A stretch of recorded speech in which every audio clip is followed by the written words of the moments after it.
Hello there. What's going on, everyone? We're talking Armada today. We've got another Clone Wars preview. The Blitz is still in effect, and I know a lot of you are worried because FFG lost Armada as well as all their other Star Wars miniatures games to Atomic Mass Games. We'll be taking over at some point. We'll be bringing you more information about that as it occurs. I know there's been a lot of developments and there's a lot of stuff. I'm trying to talk about those in my live streams, but in this video, we're going to talk exclusively about this preview because we're getting the Republic Fighter Squadrons expansion pack preview, and we got a lot to talk about with this particular expansion pack because we're getting a look at all these aces and squadrons, and they look really, really cool. So let's just jump right in and take a look. All right, so you're getting, again, very similar to the other squadron packs. You're going to be getting 2 of each type. You're going to have a generic and then an ace. In the cases of the Jedi, you're going to actually get lots of aces, so that is actually really, really cool. Speaking of the Jedi, let's start off with them. We have... Yeah, and I think you're probably, at this point, you're probably going to want to get 2 of these packs. They look that good. I was going to just go with 1 at first, out of, like, caution, like, let's just go with 1. No, you get 2, because it might be a long time before we get any more Armada with this big transition that's going on. So you're going to want to maximize your list building options. So probably want to get 2. Okay, so the Delta 7 Aethersprite Squadron. This one is in, like, I'm going to use some Rebel synergy here because this one is in some ways kind of like their version of an A-Wing. Now, while I say that, it doesn't look exactly like an A-Wing. It's actually the least exactly like it's the least comparable to a Rebel Squadron out of all of them, but I think the closest one is A-Wing because of Counter 2. So this is your counter squadron, and these are primarily flown by Jedi. They're speed 4 and have 4 hull, so a little different, not quite as fast as an A-Wing, but you got 4 hull. You've got a little more offensive capability, right? You've got 3 blue and a black. I like having black dice built into the generics. That is, it makes them fairly reliable to at least do 1 or 2 damage against other squadrons with a higher ceiling. You've only got blue die against ships, which is like 50-50 chance to get some damage in, but you actually have way more of a chance than that because of this awesome keyword here, Adept 1. And I'm curious, all you guys watching, let me know in the comments, do you say Adept 1 or Adept 1? I always say Adept if I'm talking about a person who is really like good at something, right? Or Adept if you're describing someone who is adept at something. So an adept might be adept at whatever their skill is, right? Like that's how I do it, but I'm curious if you disagree. Or maybe I'm just totally wrong. Because, you know, some things you only ever see written, it becomes difficult to pronounce, and that is especially true in the case of Star Wars. So we also get Counter 2, which is a awesome keyword. Even if you're destroyed, you still get to roll 2 dice. By the way, Counter does count as an attack, which will allow Adept to work into it as well. So you're going to be able to re-roll a die when you are countering as well. Now this is kind of similar to some of the swarm mechanics that we've seen before. However, this does not require that you be in a swarm. This does not require that you have other squadrons engaging your target. This is going to work even if you are by yourself. So these make, if you're going to run a really small squadron presence, these guys are incredibly potent because they constantly get those re-rolls, which is really good. Speaking of re-rolls, they also have Dodge 1. This is actually going to make these guys really hard to kill because not only can they get re-roll when they're attacking, but when you are attacking them, they can force you to re-roll a die. It's during the spend defense tokens step, so attacker gets to do all their shenanigans, then you'd be like, no, boom. So even if they somehow have red dice and can manage to get a double red on there, you'd be like, no, re-roll that. And then they're going to be stuck with the result, which is pretty nasty. So I think this is going to be a very survivable squadron, and it's at 17 points for a generic, which is a very expensive generic. And I think that kind of goes along with the Jedi. You're going to pay a premium for the Force, and the Force is written all over this squadron. This is a great squadron to run. I feel like it's going to also be.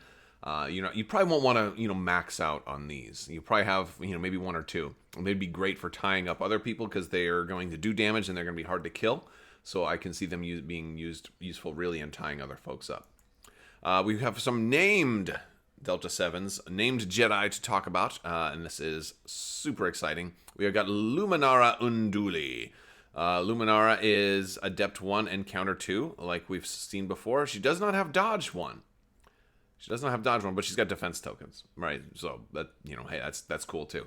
Now, keep in mind, we do have this new rule that gives us a restriction of 4 unique squadrons that have defense tokens. So, basically 4 aces.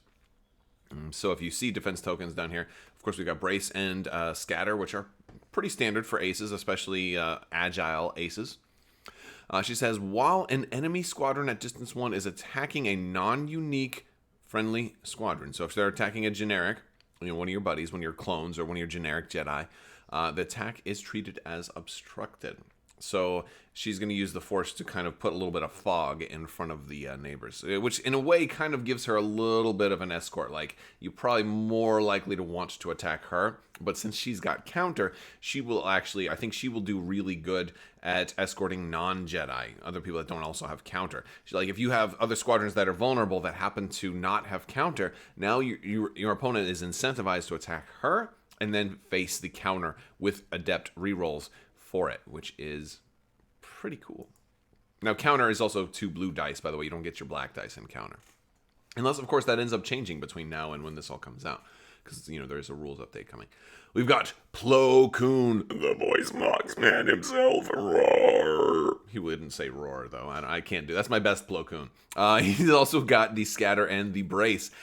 Same stats. He's Adept 2, however, though. So he's going to get to reroll 2 dice. So he's really, really good. Right, really good shooter, really accurate guy, and I mean you're gonna be blowing people away with this, no problem. Adept 2 is a little bit wasted on anti-ship attacking though, because you only have 1 die. Now you cannot take your Adept 2 and like re-roll 1 die and then spend the other half of Adept 2 later to re-roll it again if you don't get the result you want to see. You're not gonna be able to do that. All right, you can only use each keyword 1 time during an opportunity to use it. Non-unique friendly squadrons without counter at distance 1 gain counter 1. So kind of the same thing. Still, like the idea of Luminara, like supporting other people. Everybody else is gaining counter 1, but it's only for non-uniques, so you're generics. And that's the idea here, is like you can only have 4 uniques, so let's make those uniques help the Force. I mean, dude, these guys are expensive too.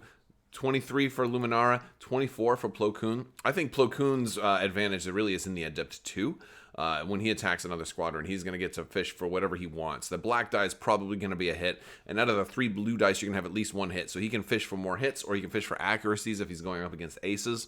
I think he's going to be really, really nice for going after squadrons and supporting squadrons. So that's good. And of course, counter too, and he gets to reroll them both. So if you attack him, you're probably taking 2 damage back, which is insane. It's gonna be a lot of rerolls. It might slow down the squadron play a little bit, I wonder. With all like counter kind of does, but then you reroll 100% of all attacks are gonna get rerolls if you're running Jedi. Like that could be pretty significant, you know. Ahsoka. All right. So super excited to see Ahsoka. Now, if you've been following some of my stuff from earlier in this year, you'll know that we kind of knew that Ahsoka was coming. We saw some spoilers for names, but we didn't know much about how she was going to show up or how any of these Jedi were going to show up. So Ahsoka is Adept 1, Counter 2. She also has Grit. Grit is nice because it's going to allow her, she's going to be harder to pin down. Grit's going to basically require 2 people to engage you and to prevent you from getting out of there. If you've only got 1, what you can do is it doesn't prevent you from moving, right? So you can still move away if you're activated and then take a shot at a ship or whoever you want. So Grit is a nice ability, and it forces people to not just be able to send 1 TIE fighter in and tie up your whole thing. You're like, no, I have Grit, and 1 TIE fighter is not enough. You're going to have to send at least 2 TIE fighters in and hope I don't kill one of them and then still fly away. So Grit's a good keyword. That's also what Intel now is going to be giving us. Is instead of giving everybody heavy, it's going to give your guys Grit. So it's basically, you know, Intel's nerfed a little bit, but it still feels like it's doing the same spirit of the same thing, just a weaker version, which I think is appropriate. Because Intel was really strong, and it became an auto include, and now it's an option, and I like that. So anyway, I don't know why I'm talking about Intel right now, because this is the first time we've seen Grit show up, right? So here we go. Oh, at least in this faction. After you move, you may choose another friendly squadron at distance 1. That squadron performs an attack against an enemy squadron at distance 1 with anti-squadron armament of 2 blue dice, even if it's already activated. So that's going to be awesome for anybody that happens to have Adept 1 or 2. So she's going to work really, really well with Plo Koon because, like, hey, Plo Koon, you get to attack with 2 blue dice. Oh, by the way, since it is an attack, you get to also employ Adept 2. So you're getting, you get rerolls on this. So that's good. She's going to be really good for anybody who can make really good use of a 2 blue die attack. And all of the Jedi are going to be good at that. Plo Koon is the best so far, but we'll see some other interesting interactions as time goes on. All right, so yeah, and of course she's got Scatter and Evade. We have Kit Fisto here, who has a little difference to him. First off, he has a couple of differences, as a matter of fact. Ahsoka is at 23, so she's a little cheaper. Great support, given extra attacks, too, for only 23 points. I think she's going to be a mainstay. I think she's going to be a very common one to do. And I can't wait to see how these are painted, too. As we get closer to this, I'm actually going to be announcing a painting competition for the Clone Wars. So if you're not a member of my Discord already, you may want to check that out, because we're going to try and see what kind of cool paint jobs we can get on some of these squadrons.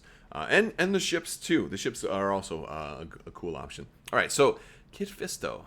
Love Kit Fisto. Love that smile. So he only got 2 braces instead of a brace and a scatter, unlike some of the other ones. 26 points. He has Adept 2, again, like we were talking about with Ahsoka. Like, Adept 2 is really good. And Counter 2, which we've come to expect. He also has Intel. So, again, we were talking about Intel. Intel is going to give your friendly guys grit, as opposed to giving the enemy guys heavy. So, same idea as you can still kind of fly him in, and then your other guys can hopefully move away. But if there is at least 2, then they're still going to stop those dudes from being able to fly away and targeting ships. So if there's only 1 left, then they can at least move away. That's kind of how grit works. I mean, hopefully you're already familiar with grit. It's in the rule book. It's in the rules reference if you want to read all the wording on grit. But Kit Fisto's got his lack of scatter isn't that big of a deal, because he has when you spend a defense token, you may discard it. If you do, reduce the total damage by 3 instead of resolving that token's effect. Now, as far as how this could potentially work, if you get hit really, really hard, what I don't believe you can do is I don't believe you can brace and then spend the orange brace to discard it and then get a because you're still spending 2 brace tokens at the same time. So I don't think you're going to be able to do that. Where this is going to be really good is if you're getting focused fire. If you're getting lots of attacks, somebody attacks you the first time, you spend that brace. Don't be afraid to spend the brace. If they attack you another time, then you can spend the orange brace to reduce damage by 3. Squadrons don't usually do more than 3 damage, so that's good. Now, and that's probably always going to be the life-saving effect you want to do here, or you can just do it outright if you need to, and you can do that for anything. So even if somebody accuracies one, you can always use it on the other. You've got 1 hull left and they have 2 damage, they're going to kill you no matter what, or even 3 damage, they're going to kill you no matter what, and they accuracy your orange brace, well then just discard the green brace. That's going to save your life, right? So while he doesn't have scatter, he's definitely got abilities to reduce damage and have the similar net effect, potentially even more so, because even if his scatter gets locked down, he can still, or if 1 defense token gets locked down, he can still spend the other one to stop 3 damage, which is not half bad. Not half bad. So Kit Fisto could be even more survivable. And I like that. And they're definitely going to want to stop him with intel. Squadrons being more, especially if you're going up against other Jedi, too. They're not going to have, look at the cost of some of these squadrons. They're not cheap. So you're not going to see, super mega swarms. I mean, I don't think you're going to see, I don't think you're going to see, 16 squadron swarms. I think you're going to see, probably, 6 is going to be common, 6 or less even in some cases. So for them to commit 1 to try to stopping you is going to be tough. So they're going to have to commit 2, and that's going to take a significant portion of their squadron force to try to tie up your squadrons. So I expect people will try to go after Kit Fisto fairly early. And plus, with his Adept 2, he's also really nasty at shooting stuff. So I'm liking the Delta 7s. I'm liking them a lot. Now we get the Arc 170. Oh, this one is kind of... I'm going to equate this one to this one reminds me of the B-Wing, right? It is slow. Speed 2, look at that. Speed 2 on this thing.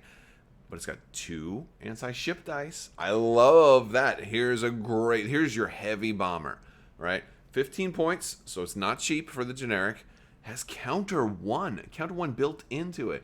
So not going to work with, who is it, Plo Koon that wants to give counter? Yeah, Plo Koon is giving counter, so, you know, and like they're not going to get a benefit from being paired up with Plo Koon, so maybe that's not the perfect opportunity to fly him close to them. Of course, he can go with other folks, but yeah, and bomber. So again, that's great. Now you don't have adept here; these are clones flying these guys, right? So you're not going to get all your rerolls. So you have 2 blue and counter 1 and bomber. So you're gonna be able to have a pretty good chance of getting critical damage in on ships with this guy. And honestly, your anti-squadron firepower isn't half bad with 2 blue and a red. You know, it's a little bit less chance of hitting than a B-wing, but a higher ceiling than a B-wing also. And then counter 1 is also pretty nice.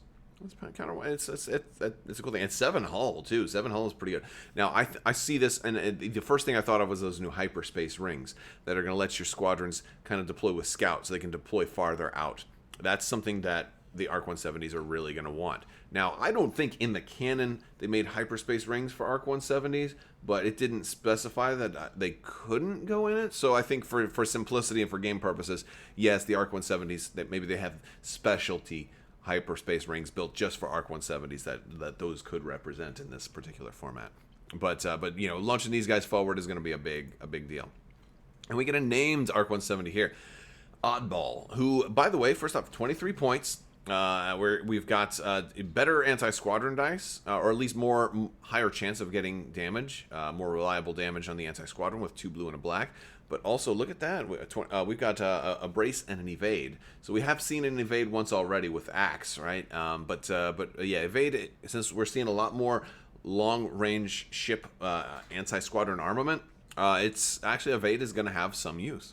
And you know, at least in the early game. Maybe in the late game it won't be as useful, but it's going to have some use at some point. So there you go. While attacking, if you moved during this activation, you may reroll up to 2 dice. So while we did not have rerolls over here, we do have them over here. And so Oddball is going to be a really good named bomber, but you're paying for him at 23 points.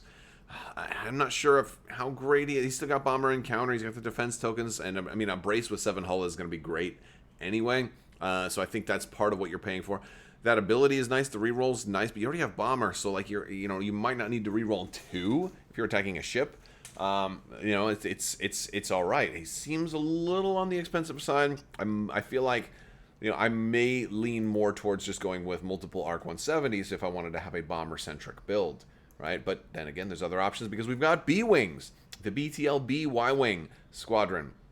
Less firepower overall. Very reminiscent of the Rebel Y-Wing. We've got speed 3. We've got 6 hull, so a little faster, a little less resilient, but 6 hull still not bad.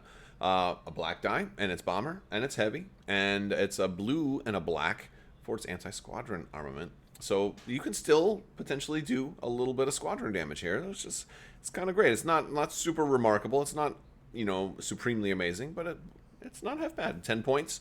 You know, this feels very familiar. Feels in a lot of ways reminiscent of the Rebel Y-Wing. But then when we look at Anakin, he totally changes this thing, right? He's more different. He's one of those pilots that fundamentally changes this whole entire thing. And it's cool because it's one of the few times we actually see a Jedi jump into a craft that is predominantly flown by clones. So I love this. I love this one. He's still speed 3, still 6 hull, but he gains 3 blue for anti-squadron, and he gains a blue and a red with bomber, which is really nice because now that red die has a really good chance of doing some damage. And he's adept 2. He's gonna do so much damage with this. It's beautiful. I love that. So and he's bomber and he's heavy, and he is 19 points. So like I feel like always take Anakin Skywalker. Always. Now, it's funny how I can say that right now because I am almost certain we're going to see Anakin Skywalker show up in additional forms. We're not just going to see Anakin in a Y-Wing. We're going to see him in other squadrons. We're going to see him in future squadron packs. We're going to see him as probably an officer and as a commander at some point. Mark my words, we're going to see more Anakin Skywalker. This is not the last we've seen of this young Jedi. No. So, The thing is, makes you maybe say, maybe I don't always want to take Anakin Skywalker, is because he's Anakin Skywalker and he's unique. And if you take him here, then you can't get that commander. And if you take him here, you can't get him in an ETA 2, for example, right? I'm sure they're going to do ETA 2s, right? So that's my thing, is like, do we really always want to take Anakin? I don't know. But I haven't even gotten to his ability. During your activation, you may spend a defense token to ignore engagement until the end of your activation. So good. He's so good, right? Like, he's just like, no, I want to bomb that ship. No, forget you guys. I'm going to go bomb that ship. He does what he wants. Anakin, whatever. I do what I want. And, I mean, that's just so good. And at speed 3, he can make it happen. I absolutely am in love with this squadron. I will run Anakin in every clone list, while I'm getting used to it. And unless, of course, I feel like he's too strong. I mean, he's 19 points, too. Only 19 points. I would have spent way more than that for him. And that's just great. That's just crazy good. Crazy good. And Ahsoka also pairs well with Anakin. She also pairs well with Anakin because he's got Adept 2 also. So there's quite a few Jedi that she can pair really well with. And of course, we've seen so many great named pilots. You're going to have to start making some choices on what you want to run. And then our V19 Torrent, we've kind of already seen this a little bit in our first preview, but this one's kind of like the X-Wing in some ways. It's, again, a little different. Speed 3, 5 hull. We've got 2 blue and a red, so you can potentially do the same damage that an X-Wing could do, but a little less reliable. Black, anti-ship dive, which is actually kind of good. You don't have bomber, but you have a little, I think it kind of balances out to about the same average ship day. So you're less likely to roll 0 damage when attacking a ship, but since you don't have bomber, you're not going to get the crit. We also have escort, and you have swarm, which is going to give you that reroll against ships, or squadrons rather, which is really, really good. V19s are really nice. They're a little cheaper than the X-Wing too, at only 12 points. So V19s is going to be just a solid overall, really good squadron. If you're in doubt on what to run a couple of V19s and maybe a Jedi or two, a support Jedi or two to make them all a little bit better. Because this is a great ship to want to maybe get counter or something like that. Because if you've also got counter on the V19s, swarm, if they're also engaged, it is an attack. So you can actually re-roll your counterattack coming from a V19 if you got Plo Koon or something like that. So like a lot of cool little things. And we'll talk more about this when all the list builders get updated with all of this stuff and we start doing clone lists. All right. We do see a new V19 Kickback who's at 16 points. Same speed and hull. A red and 2 blue on the squadron and a black against ships, just like we've seen before. Escort and swarm also 2 brace tokens, and Kickback says after you perform an attack you may move up to distance 1 even if you are engaged. So here's a great way, like, hey, you know what, I'm going to go ahead and take a shot on this ship and then I'm going to move to protect my Jedi because I have escort and 2 braces. So like, you know, that, like, it's a pretty cool idea. Or even if you are engaged and you want to get out of it, that's just really cool. Like, I dig it, especially if opponents are using intel and grit becomes a thing. You can be like, you know what, I don't want your grit character moving away, so let me put another guy right next to them. So Kickback seems pretty cool. Like, he doesn't, and he's not too expensive. Like, I like abilities that seem like they're like moderately strong and moderately flexible, but aren't also like crazy expensive. Like overall, looking at all of these, I think the Jedi are, while they're going to be really expensive, the fact that they are so good at getting so many rerolls, I think the generic Delta 7 is going to be an absolute home run of a squadron to run around with. You know, like it really, really good. So like that's kind of my that and Anakin are my big winners here. And Anakin, Ahsoka, the generic Delta 7, and of course the ARC 170 looks really, really good. So I'm excited for all of these. They look good, they look fun, and I can't wait to see more about the new rules and how squadrons are, you know, going to be fully affected once we get the latest updated rules reference guide. Stay tuned for all of that, though. I'll be bringing you more information. Tomorrow I'm going to be announcing the winner for the latest $25 Amazon gift card giveaway, but the new one will start probably at the same time, so the gift card giveaway is always running. Also, 12 Days of Life Day, again, is starting in December. So for all of that, you just have to be a subscriber and leave a comment on this or one of my videos. That's how I choose winners. I go through comments, and you have to be a subscriber. So also, if you're interested in supporting the channel, there's a couple of ways you can do that. If you want to click the links below, we've got merch below that you can get t-shirts, you can get masks, you can get cool things like the bad dice prison. Put your bad dice in there. All that kind of stuff like that is all down below. That helps support the channel. Also Patreon. also is a great way to help support the channel. There's links in the description below, or if you want to check out my website, get my solo Armada AI system, or some of the other free expansions that I've made for Armada. There's a Deep Space Nine expansion, and a scenario for that, and all kinds of cool stuff. So if you're interested in any of that, it's all on Crabbok.com. All of these links you can find down in the description below. If you are watching on mobile, there's down on this side of your screen, there's going to be a little plus arrow or down arrow that will extend it, and you can see all the links. Or if you're watching on desktop, there's going to be a see more button. You can get more links there. And that's going to do it. I want to thank my patrons. You guys are amazing. I could not do this without you. So thank you for your continued support. If you're interested in becoming a patron, there's links for that as well down there. So definitely check that out. I want to thank you all so much. And as always, have a great day.